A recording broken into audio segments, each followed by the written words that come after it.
आप्यायन्तु ममाङ्गानि वाक्प्राणश्चक्षुश्रोत्रमथो बलमिन्द्रियाणि च सर्वाणि सर्वं ब्रह्मोपनिषदं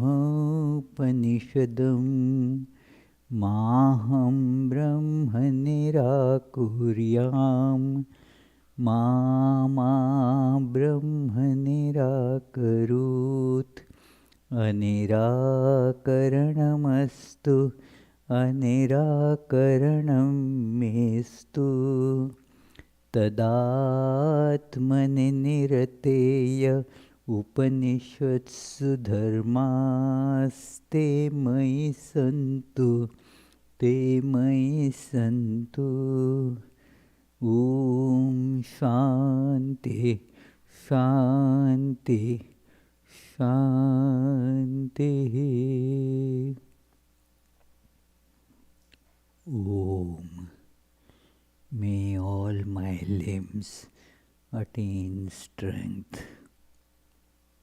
May the body, mind, all sensory and motor organs and the life force become strong and efficient.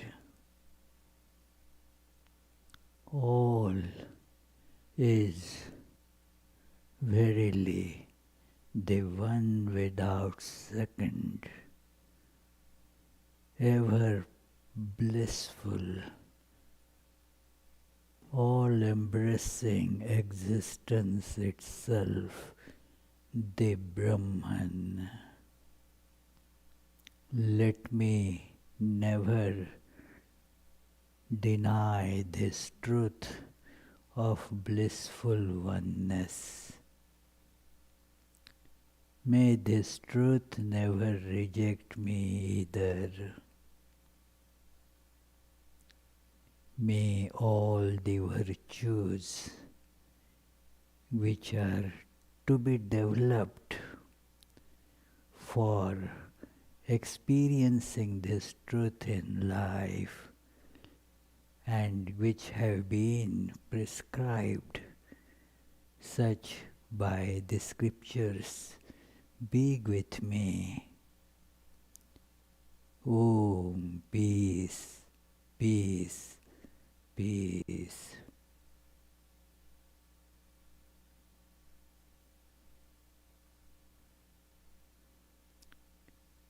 Let us feel our true divine self, and let us feel its all-pervasiveness.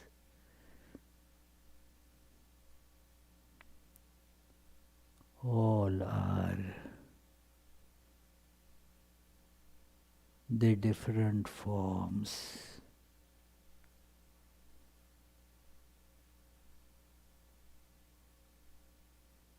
of the same one without second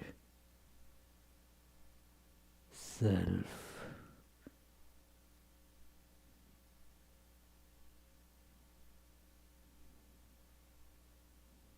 Like the different animal crackers,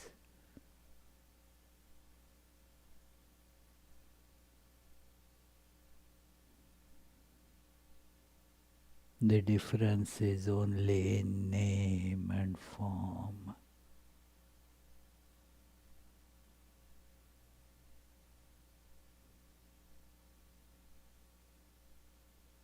The substance is the same one.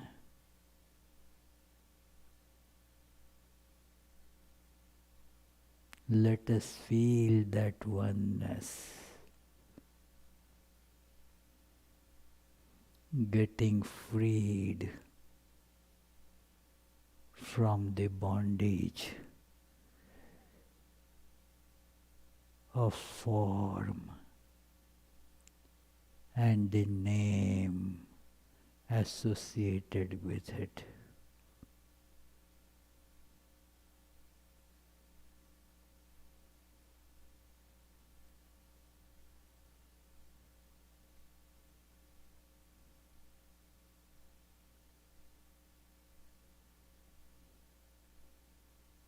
This is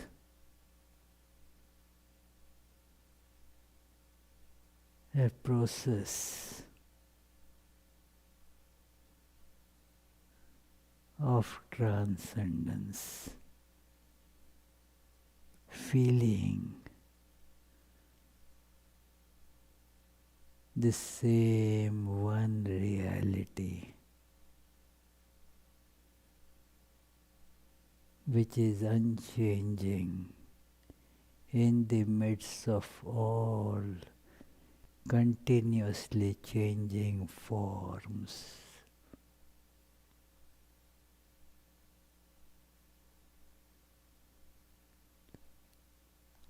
I am that.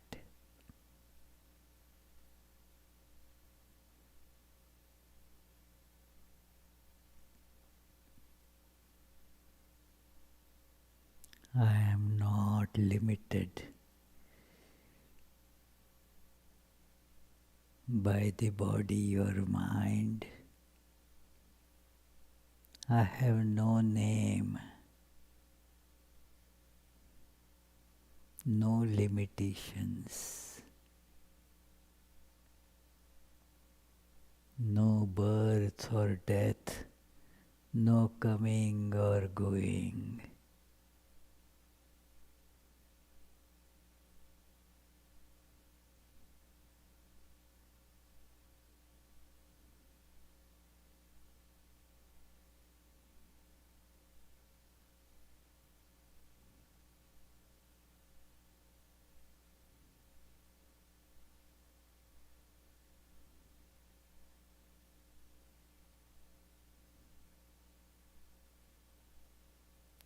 I am bliss itself.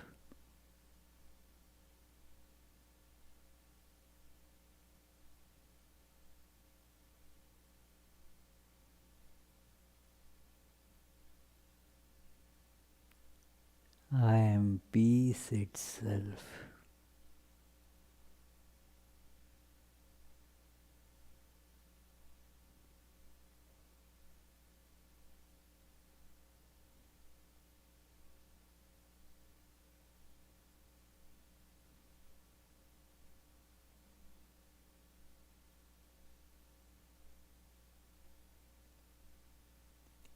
Om. Peace, peace, peace.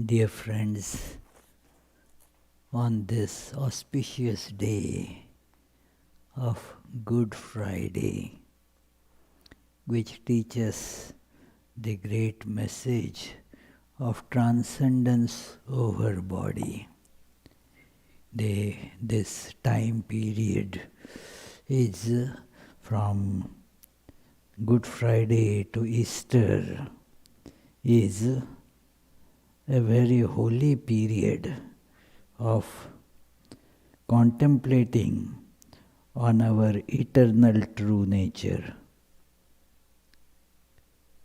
that it is beyond physicality. There is this crucifixion of physical existence and resurrection in spirit. Resurrection as the ultimate truth beyond all limitations.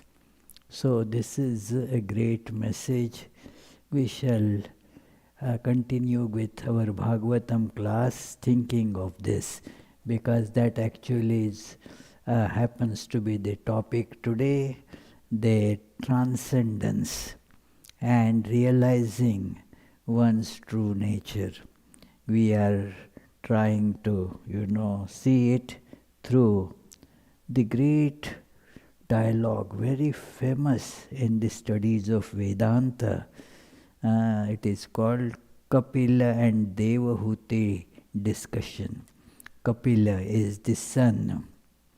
Devahuti is mother. And now the mother, having known that my son is really God incarnate, she is asking the secret of getting liberated from this bondage of, as we saw, the form and the name, the bondage that we are born, we grow, we die, and so forth. This bondage has to be cut asunder. So she is asking the secret of how to do it to her son. See, such connections are there in many other incarnations of God, as we know. But there the knowledge that my son is God very occasionally, rarely manifest, as we see in the lives of Rama and Kausalya. Kausalya didn't realize all the time, she was not aware that her son Rama is God.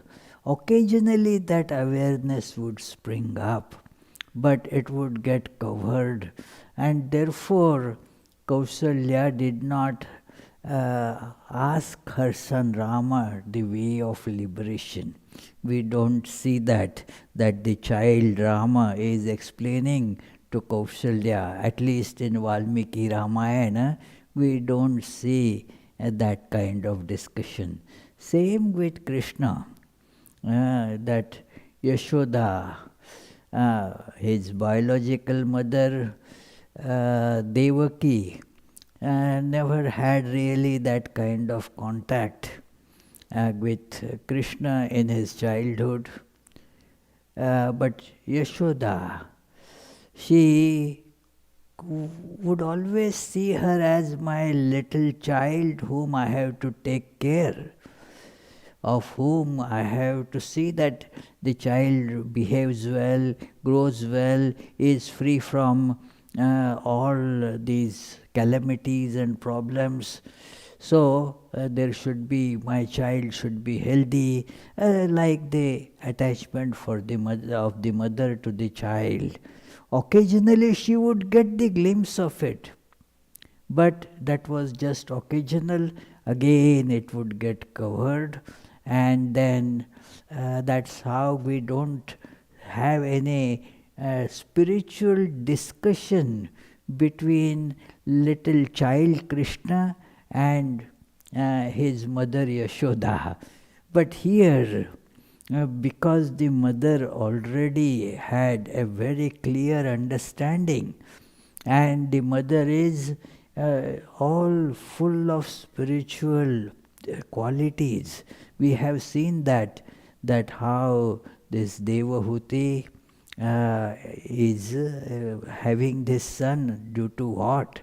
We saw all these discussions earlier, and today's discussion again will begin with our usual prayers, which is the first verse of this great text, Srimad Bhagavatam. It begins with this: Janmadhyasya yatonvayaditaratashchartheshvabhijñasvarat Tene brahmhridaya adikavaye muyanti yat surayah tejo varimridam yatha vinimayo yatra trisargo mrisha dhamna svena sada nirastakuhakam satyam param dhimahi. That from whom creation, sustenance and dissolution of the universe take place, who is both the instrumental and material cause of it, who is omniscient, is the only one having self-mastery, being the one independent entity, who illumined the mind of Brahma with the Vedic revelation, whose wisdom is the wonder of even the greatest sages, in whom the combination of materials like fire, water and earth subsist in their causes without changing their elemental nature, in whose consciousness there is nothing false. On that truth supreme we meditate. So, this is the meditation on Supreme Truth, and we see that how this Devahuti has asked her son, and the son told that this yoga I had been telling to people from many ages. And from time to time I have to come again, take human form to explain it to people. This is an important aspect of Vedanta studies which has not been much paid attention to in the Upanishads. But that becomes the very prominent theme in Bhagavad Gita and the Puranas. Because for the Upanishadic sages who had already been endowed with tremendous qualities of spiritual life, like great renunciation, the spirit of tremendous devotion, and that discrimination, that discernment, what is real, what is unreal, was so natural to them that they did not need this principle of God appearing to them as human being, as teacher. Although there are glimpses of this in Upanishads, like we see at the end of Kena Upanishad and all, that how there is the human incarnation there teaching the Indra. So it is, there are some such sporadic indications of the idea of God assuming a human form. But come to Bhagavad Gita, and it is all this Vedanta coming from Lord Krishna, the God assuming human form for teaching these great secrets to human beings. So, this, he says, Kapila, that I had done, but O mother, I have come now in this body to reveal it all again to you.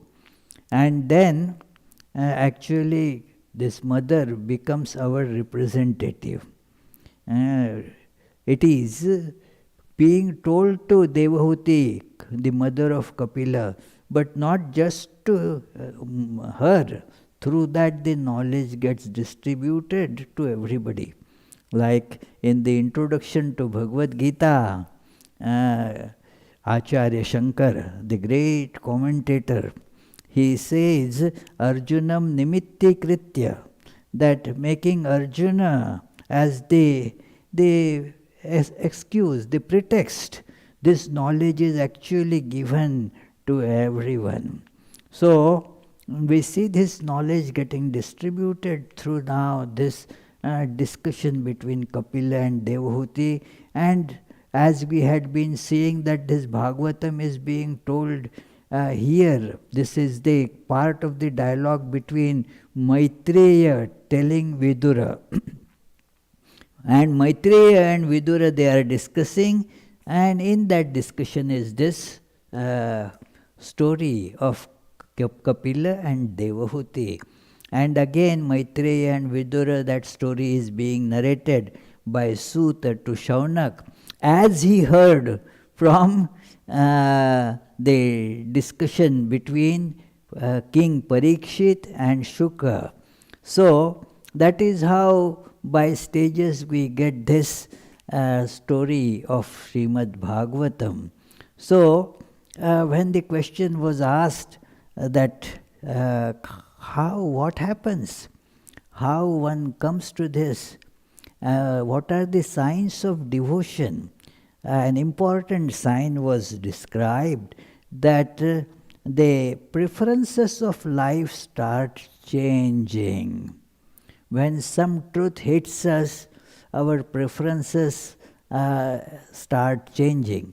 Like when we hit that truth, that no, we should protect ourselves from corona by doing this and this and this. Immediately see people putting on face masks, observing the sanitation rules and all that. Why? Because this understanding came, and that understanding changed the behavior. So when one knows about that the devotion is to be practiced, going after various sense enjoyments is bringing more and more bondage in life. Now what do? We don't then go after them. They what in ignorance appear to be the means of enjoyment, like having public gatherings, a lot of feasts and celebrations with worldly people. Hey, this man's birthday today, come on, happy birthday to you, 100 people will come, and then dance and sing and then eat lot of sweets and such things. That's it. Keep on doing it again and again, then the results are there to be seen. More and more bondage, more and more jealousy. Oh, that fellow, that person did it with 100 people, spending only $100,000. I will invite 300 people and spend $2 million. Competitions, that is how you keep on thinking on those lines. But on some auspicious moment, this truth strikes that this is not the way to live. I am getting more and more tortured by my actions. My actions are detrimental to my good. And thus now a shift comes in life. The life that was being spent on all these frivolities, now the focus becomes not those things, not political activism, and not the so-called other these different movements, but they are the celebrations and social enjoyments. No, not that. The focus becomes now a meditative life, the God-centered life. That is a spiritual life, the life centered on physicality. It's the life centered on something that keeps on changing. That is like the ignorant children, Children are not, we grown-ups are not wiser. But I am giving this example for this little child sitting here, Muyuk. So he likes one toy now, then throws away, then goes after another toy. Shifts, it is so. It is our likes, dislikes keep on shifting and changing and all that. So, because it is all about the changing aspect, but sometime this awakening comes. Who am I really? What is my unchanging nature? That is a shift from materialism to spirituality. It is the life centered on spirit. Spirit means that which does not change, because of which a thing acquires its easiness. It is that because of something spiritual. Otherwise, it keeps on changing. And it is, see, a little child, a baby. Same baby grows to become, say, 90-year-old person. Now, the body has completely changed. But then you can show the photograph. This was when you were 6 months old. Oh, he says, I was looking like this. Now then I did like this. Then I did like this. Then I did like this. Recently, I sent an article on request that about my memoirs when I was in Shillong. That they are publishing some magazine, and so they asked me to send my memoirs. So I sent them. Now, lot of changes have happened in this person since then. It's more than 20 years ago, 25 years ago, when I first went there. So I thought about it and then saw the notes and then presented those. Now, I then and I now, something has remained unchanging. What is that? The body underwent change a lot. Yes, things do change at this level, but there is an unchanging core. You try to find that, discover that, and then you get to those disciplines by which you can find them. That is like you start meditating, thinking about it. Go to the people who can guide you in that matter, and thus the life undergoes a change. And then here it is described that how the life changes. Such persons are without attachment to anything except God, except me. Kapila is using the word me because there is no awareness that I am this little body. No. Although he is a child, little child, but he is not aware that I am a child. He is not talking about that. Talking about the universal self. Like Lord Krishna says in Bhagavad Gita, Maya tatamidam sarvam jagadavyakta murtina. That look, I have pervaded everything by my unmanifested form. I am in everything. I have pervaded everything. It is that pervasiveness is being that experienced when he is saying me, that these people who now want to lead a spiritual life, what they need to do is cut the attachment. It is painful and may sound very difficult, but it has to be done. There is no alternative, friends. Some people think that in the path of devotion it is not necessary. See, this is Bhagavatam is the greatest text on, I would say greatest, I am using the word very conscientiously. This is the greatest elaborate text on devotion. And again we have seen so many times the idea of practicing non-attachment has been repeatedly mentioned. Because this is an essential practice, friends, that one cannot get away from. You have to do it.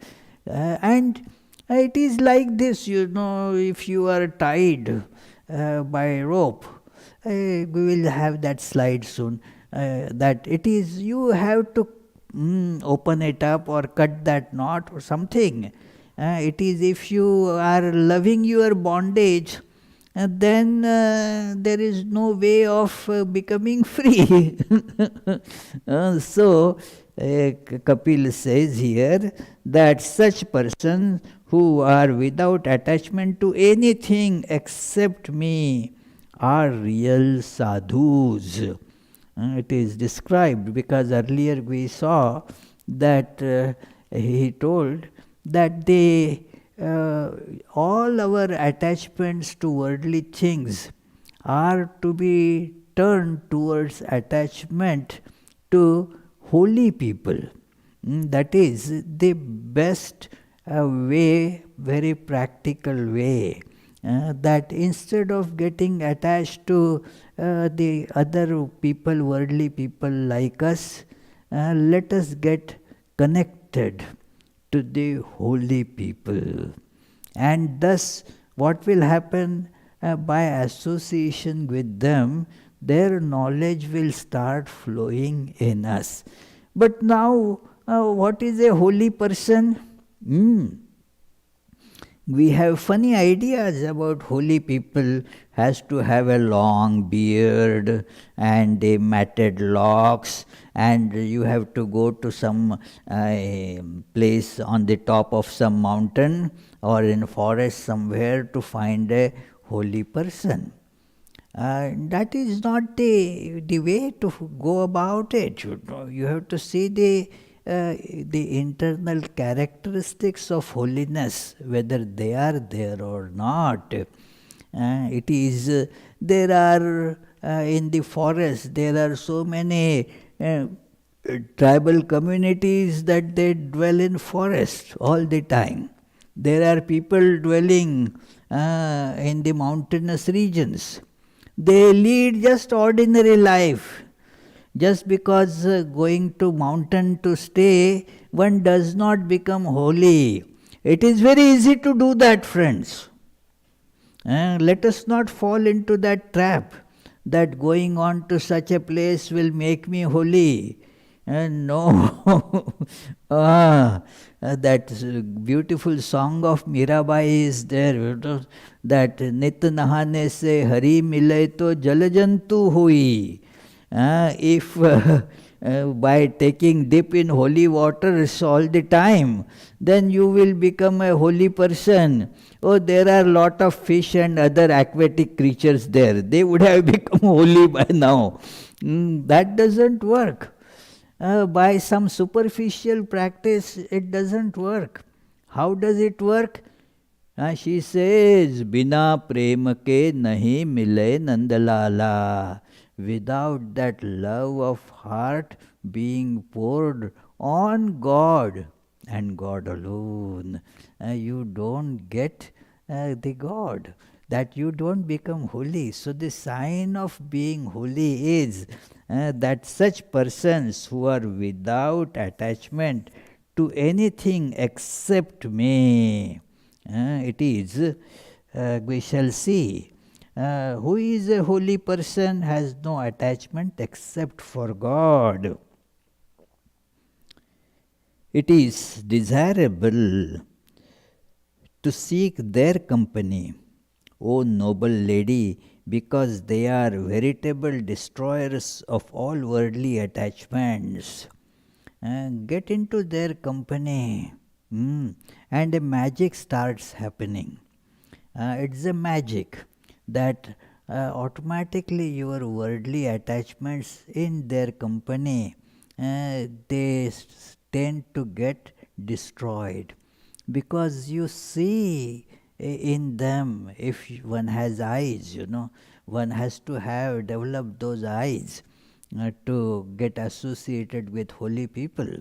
It is with that you see that how these people, they don't have any attachments with worldly things, like they desire for money, so-called objects of enjoyment, fame, name and such things. No desire for sense enjoyments. So such people still are happy. So you see that the means of happiness is different. The means of happiness is not to get lot of money and get a very nice spouse and then have lot of company and family and extended family. That is not the way to become happy. In fact, one goes on getting more and more bound by that. So you see this through holy company. In the worldly company, it is not, this doesn't dawn upon us. So therefore, yes, friends, I remember in my own case also that the ideas about life were very different as a college student, but then somehow got associated with some holy people, holy company, and then the life started shifting the focus. It becomes automatic, because you learn by seeing, as they say that the monkeys see and monkeys do. So we are descendant of monkeys, So we also look, see how that person is happy. Let me also become happy. Hey, how did you learn this trick? Okay, let me also learn. So it is. People ask each other, hey, how did you get this corona vaccine? Tell me.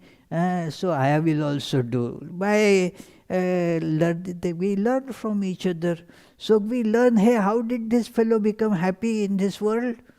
Wow, yes, this person became happy. There is that story that a man was just used to come and sit on the beach, and then some young people used to watch him coming and sitting there, and saw that this fellow doesn't do anything. We should teach this fellow some lesson, that no, you should be active, you should do something. And one day they decided to ask him all this. Hey, why do you come and sit like this?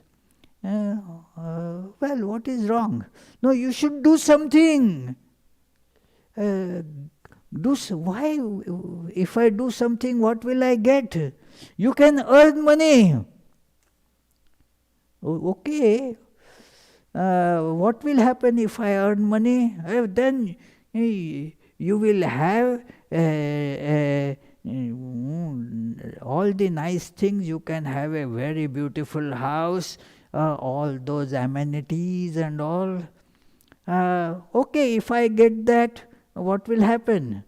then you will live a very happy and peaceful life.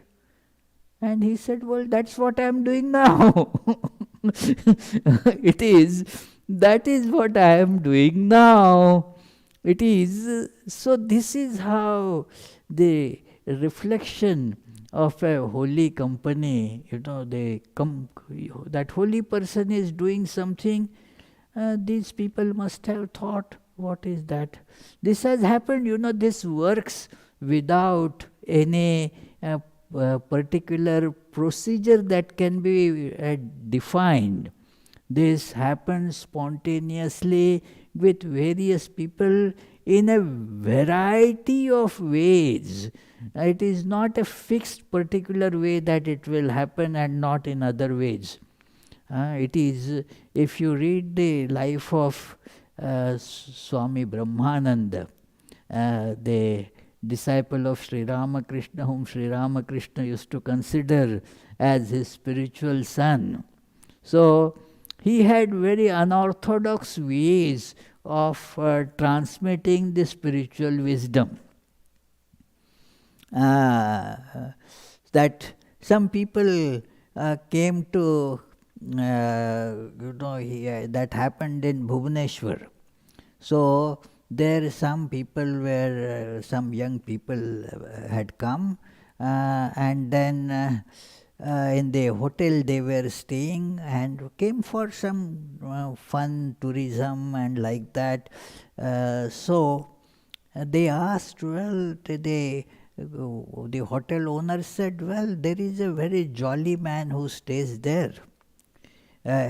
What is that jolly man?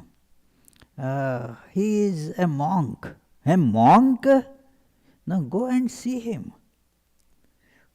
So Swami Brahmananda was staying there, and then they said, well, we will have to tell that holy man that, come on, this is not the way to be a monk, is not the way to become happy. Let's go have a lot of fun in the world. And then they approached that center, our ashrama there in Bhubaneswar, a nice ashrama. So when they came, and then Brahmananda and Swami Brahmananda then started just discussing all sorts of, seemingly frivolous things. And there was all so much laughter. He was a very good fun maker, Swami Brahmananda. Always people would be having side-splitting laughter in his company. He told so many jokes, poked so many fun with them, and just the time rolled on. They were not conscious that they had spent so many hours there. And then they came again. Their lives got transformed just by all these, what is called, otherwise would be thought as a frivolous talk, just the worldly talk. Brahmanandaji did not utter a single word to them about leading a holy life. You should sit like that and meditate. No. Because that was how his ways were very orthodox. One man came to see him by appointment, and then that man was told, you will see him afterwards, he is busy right now. And then after a lot of time, Brahmanandaji came to see them, and I told them that I am sorry, I was just playing cards. I was playing cards, Swami, and playing cards.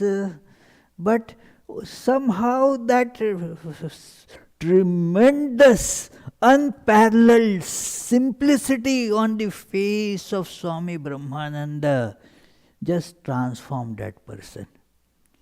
This is very difficult. That is why Narada, in describing in his aphorisms on devotion, mentions this, that it is inexplicable.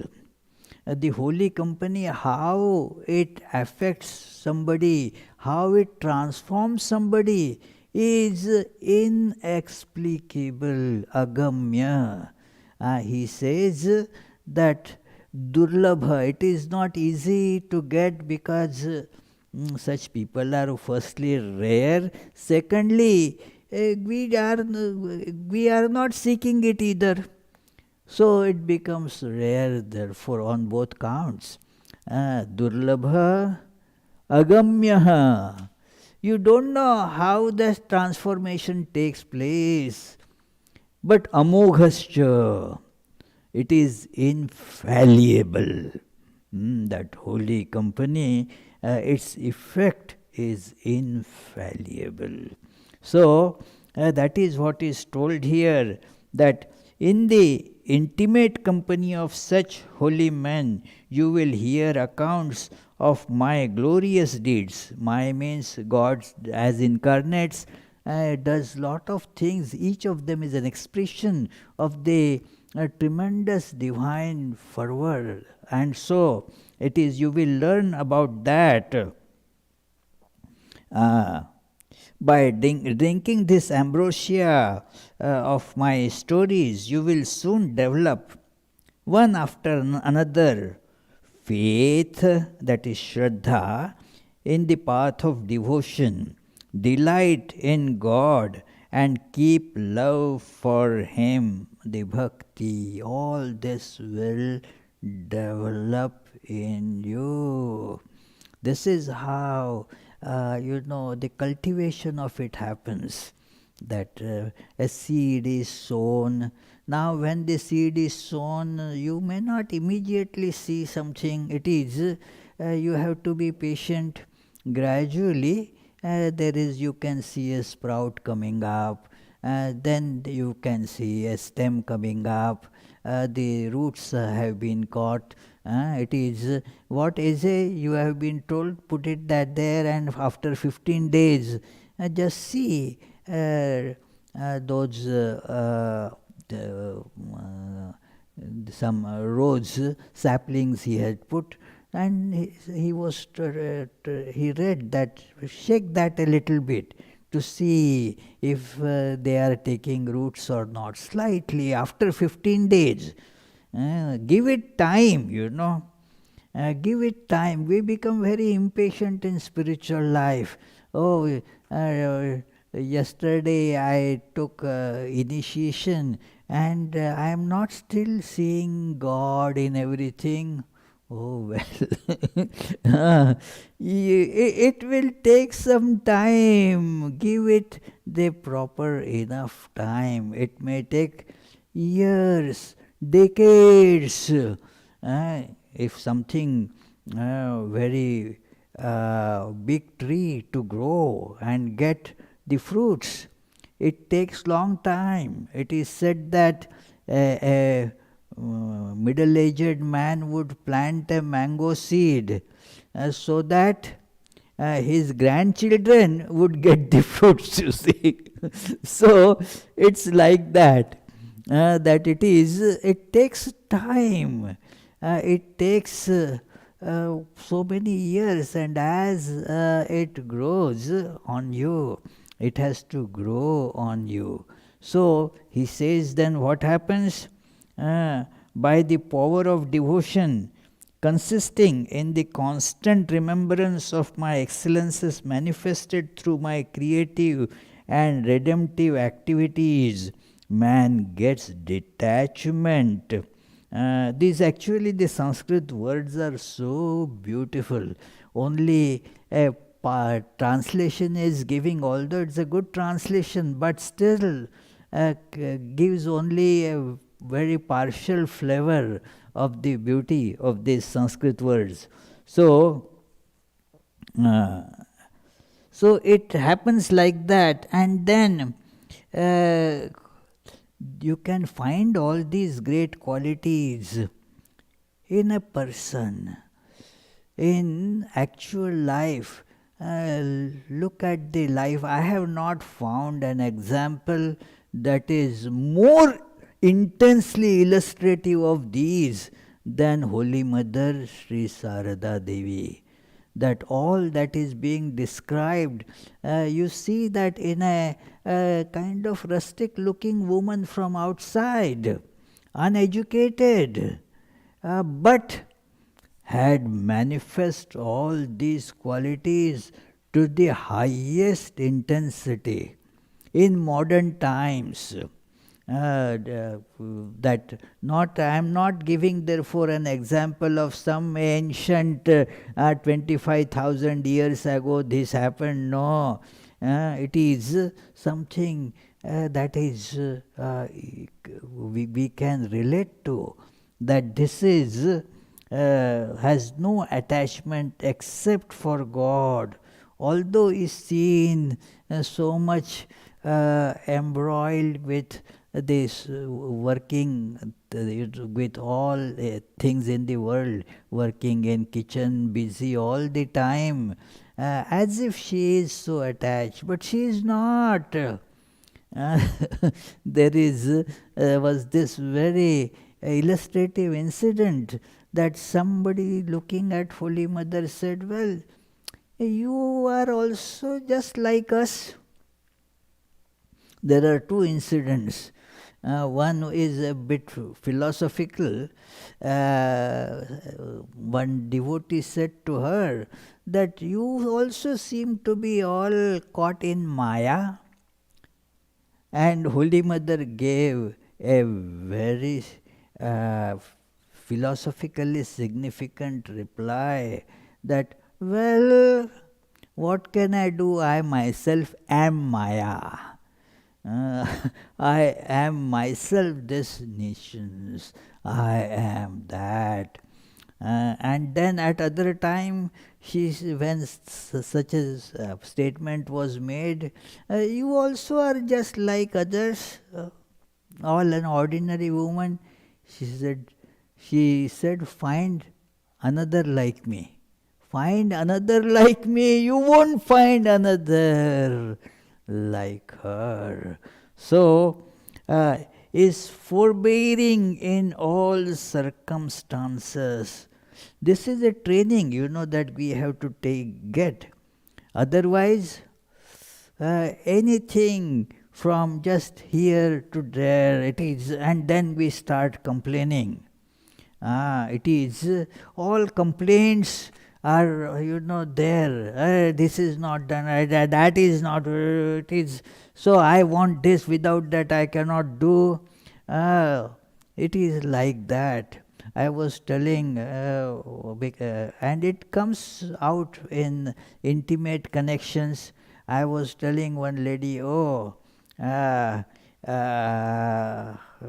husband is very calm, a nice person.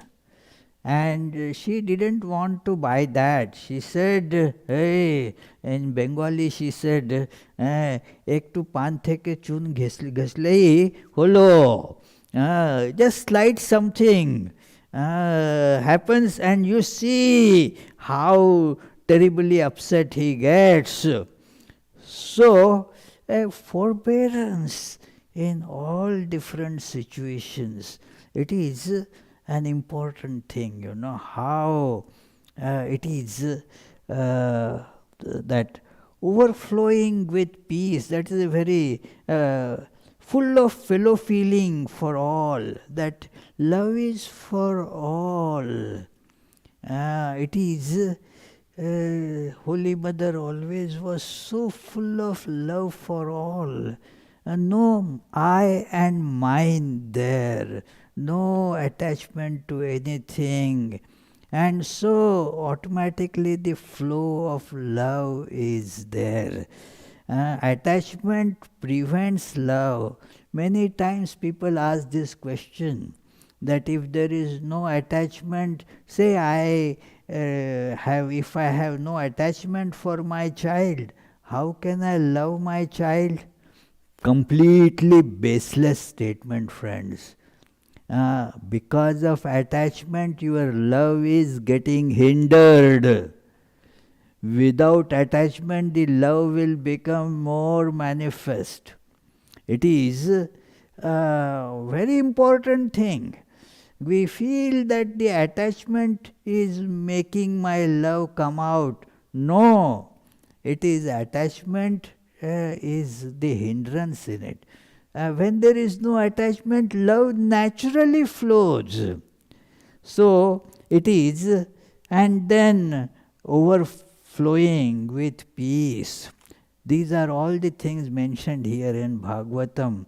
But if you want to see the example, see Holy Mother, peace, overflowing with peace. Overflowing, means in the presence of that person you can palpably feel it. That is the meaning of overflowing. That it is not able to be contained in that container. That is the meaning of overflowing. It is just coming out in torrents, as it were. That so you get all in that doused, as it were, in that peace. You get all filled with that peace. It is and inseparably connected to God in love. That is another great message that we see. And then no affliction ever troubles them. Look at Holy Mother, what kind of it is very, very difficult for any modern or old ancient this thing times, a person, a lady, that how she was living and cooking in that very small room there. It is even now you can see how small that place is in Dakshineshwar. And then what adjustments she made to her lifestyle to hold on to the ideal. What we do is, a great lesson. We are so attached to our way of living that for keeping that intact, we give up the ideal. This has to change, friends. That to hold on to the ideal, I will make adjustments to other things. No, I will not be able to live without a particular delicacy that I have to have every now and then. I cannot live without that. No, that is not a consideration at all to her. No, I cannot get up that early. No, if the ideal is to be kept intact, I will make necessary adjustments to my lifestyle. Because that is lifestyle is for the ideal. If I want to get something, I will have to make proper changes there. And you see that in this great life. I am putting this example so that one can see that it is not ancient something. We all have that availability of transforming our lives in this way.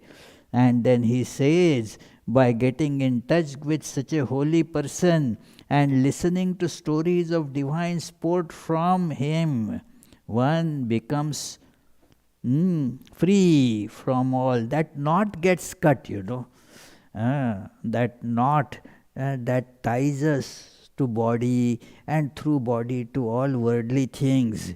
I am not body, but somehow that knot has been put.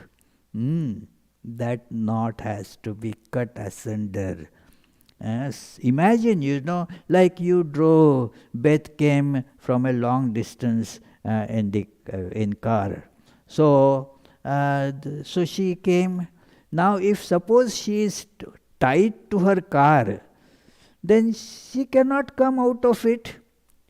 the car is useless. Similarly, if we are tied to body like that, identified with body, body becomes useless for us. It becomes a means of torture.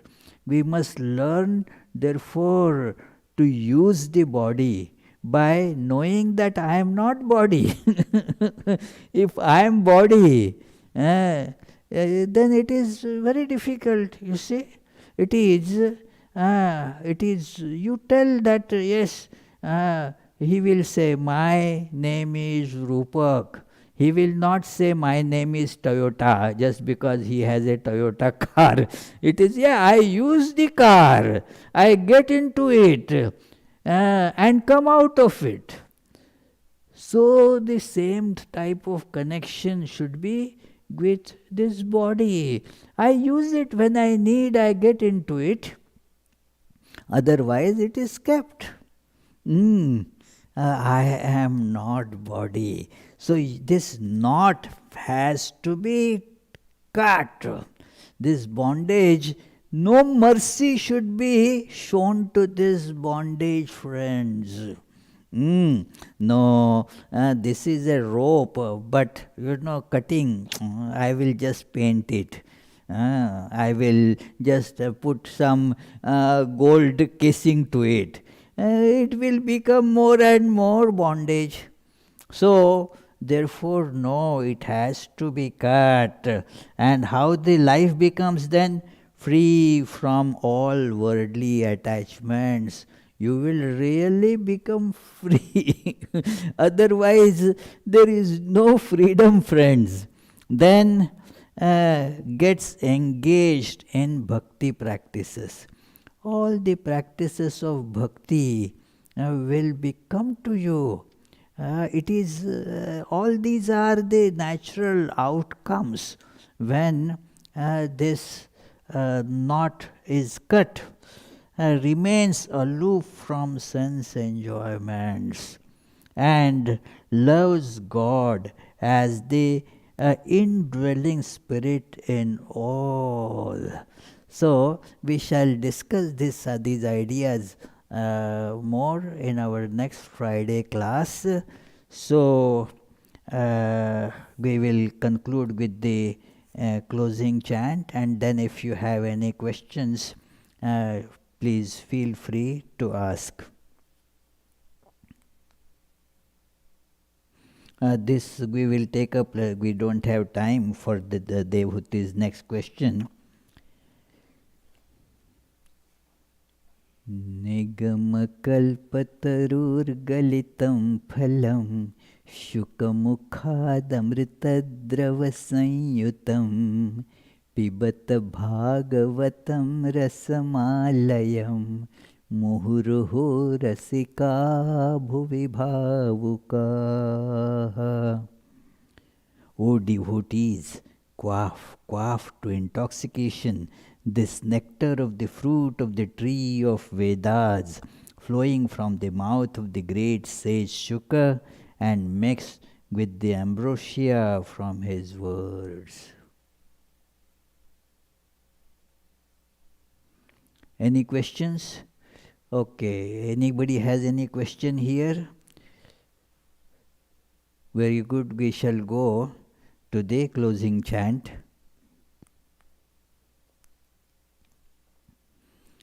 Mukunda Madhava Govinda Bol, Keshava Madhava Hari Hari Bol. Mukunda Madhava Govinda Bol, Keshava Madhava Hari Hari Bol. Hari Hari Bol, Hari Hari Bol, Hari Hari Bol, Hari Hari Bol. Krishna Krishna Bol, Krishna Krishna Bol. Mukunda Madhava Govinda Bol, Keshav Madhav Hari Hari बोल, केशव माधव हरि हरि बोल।